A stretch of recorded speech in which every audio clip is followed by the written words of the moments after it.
Nah, itu ada dalam Kristen, dalam Katolik, tidak diterima oleh si Luther. Wah, kata Luther, kalau begini tekor dong kita bayarin dosa. Kalau dosa kita numpuk, ya numpuk juga uangnya. Nah, tidak diterima, Luther pisah, pecah.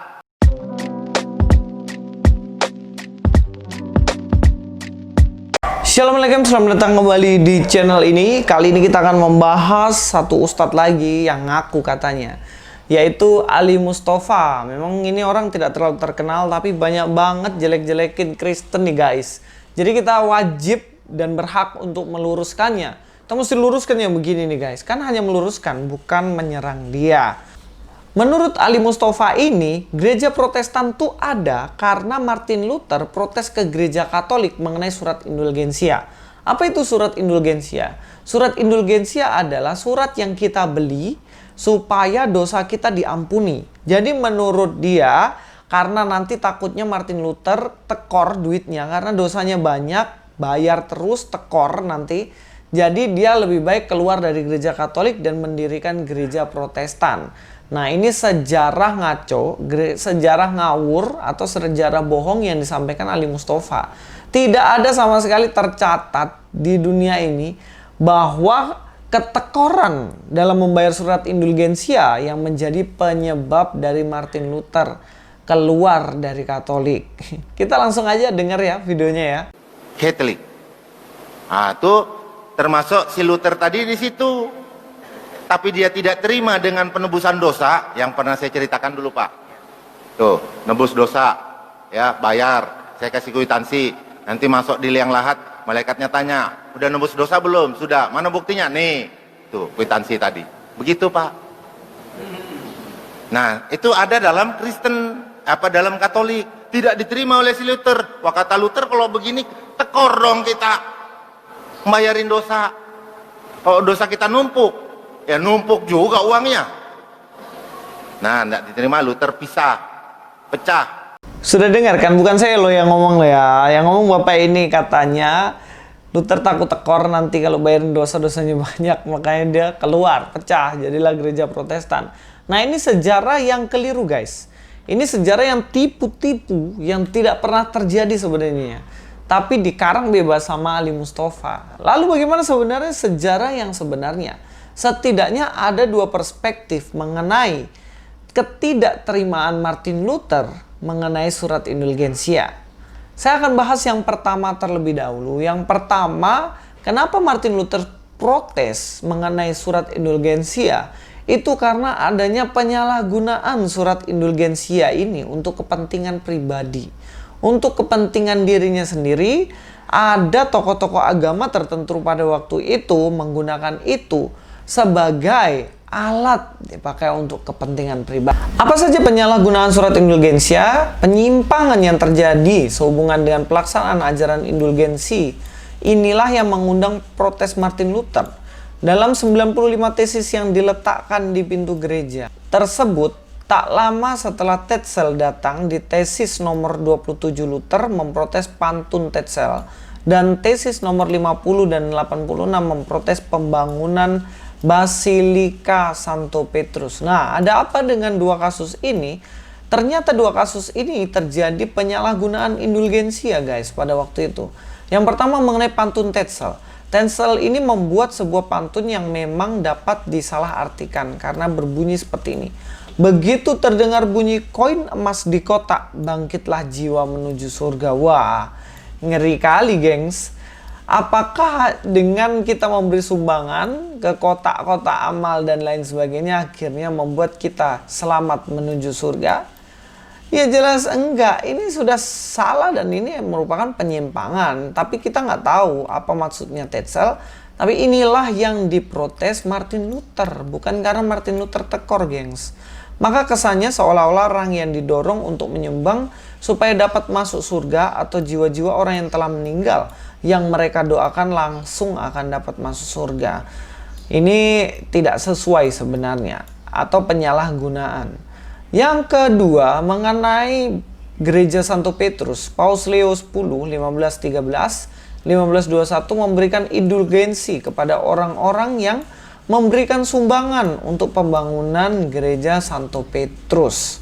Dua penyalahgunaan ini setidaknya yang diprotes Martin Luther karena memang keliru.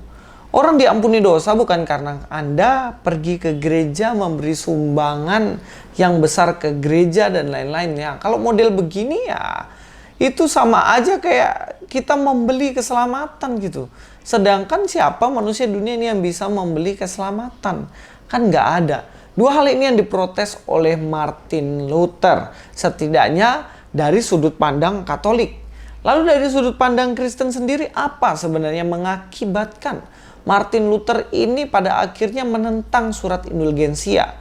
Ya karena memang surat indulgensia ini tidak sesuai dengan Alkitab. Kalau kita tahu dalam Roma 3 ayat 23, karena semua orang telah berbuat dosa dan telah kehilangan kemuliaan Allah. Semua manusia dunia ini sudah berbuat dosa, semua orang ya, tidak terkecuali ya, kecuali Yesus Kristus yang adalah Tuhan kan.